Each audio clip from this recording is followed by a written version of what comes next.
सो Capricorn, देखते हैं कि आगे क्या हो रहा है। ओके, कुछ तो इश्यूज हैं, हर्डल्स है। Let's see. देखिए यहाँ पे ना मुझे ये दिखाई दे रहा है,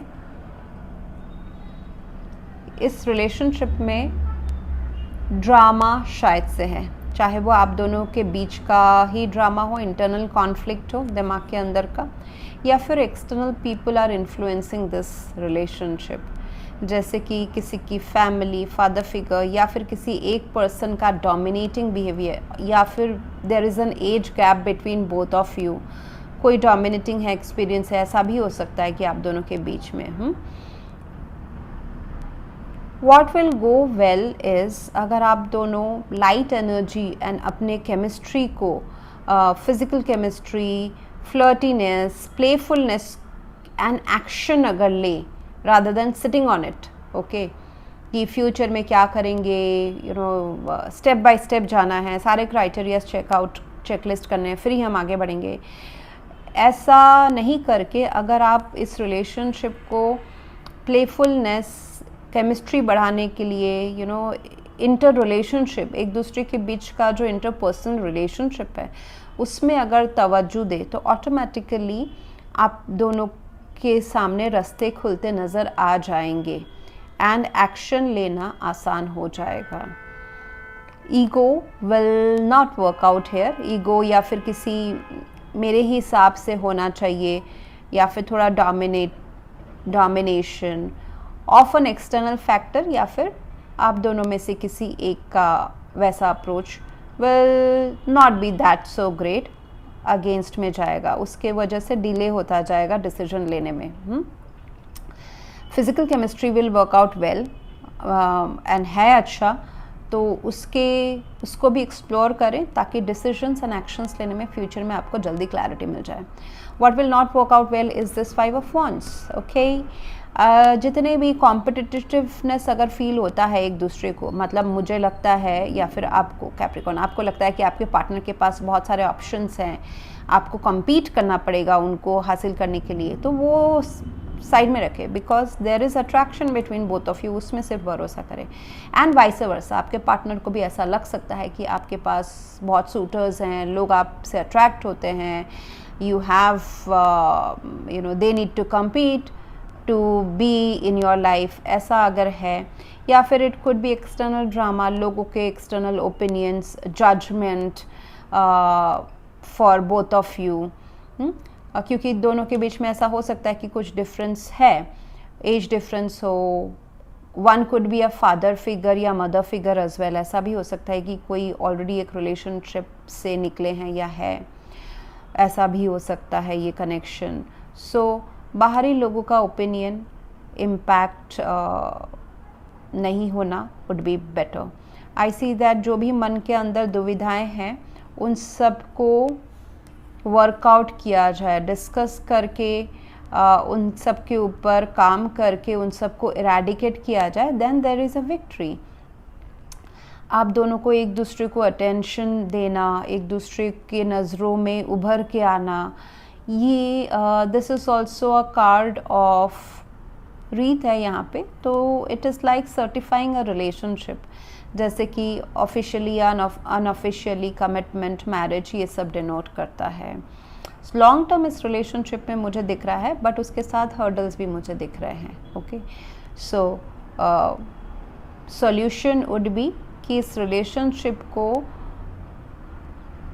का कंट्रोल पूरे हाथ में लेके थोड़ा सा सेल्फिश बनना प्यार के लिए, that would be advised, that is like advised by the cards. अगर आप दोनों को पता है कि हम प्यार करते हैं, आगे बढ़ना चाहते हैं, मैजिशियन वाली एनर्जी है, तो एक्शंस उसमें अभी स्टेप्स आपको फॉलो करने हैं, बट इट इज़ पॉसिबल, ऐसा मुझे दिखाई दे रहा है।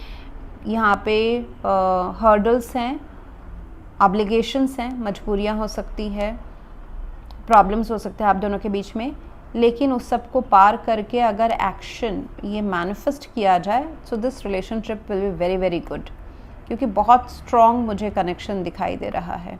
आप दोनों अगर अलग रहते हैं तो भी इट इज़ लाइक एक दूसरे को याद करते रहोगे, so better to give each other a chance. So yes, this person, one of you could be little bit of attention seeker वाली एनर्जी में right now जनवरी मंथ में, ऐसा हो सकता है।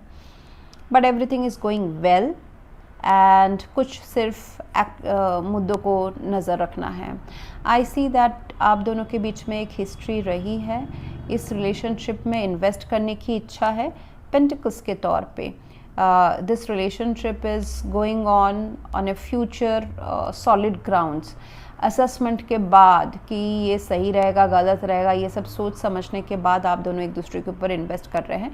What needs to happen is थोड़ा सा आपको ना कुछ पाने के लिए कुछ खोना पड़ने वाला जो रहता है ना सिनेरियो, वो मुझे दिखाई दे रहा है। You are manifesting this relationship but you need to be slightly action and manipulative as well, अपने ही लिए। जैसे कि ना आप कभी कभी ऐसा सिचुएशन होता है कि आप 10 लोगों को या 10 चीज़ को साथ में रख के आगे नहीं बढ़ सकते हो। कभी कभी आपको होता है कि मुझे यहाँ से थोड़ा सा इमोशनली विड्रॉ करने की ज़रूरत है। Now I need to focus on my happiness which is this love. So emotionally थोड़ा सा चालाकी से इमोशनली जो है उसको उससे थोड़ा सा अपना फोकस हटा के इस रिलेशनशिप को तवज्जो देना, that's the only basic thing actually.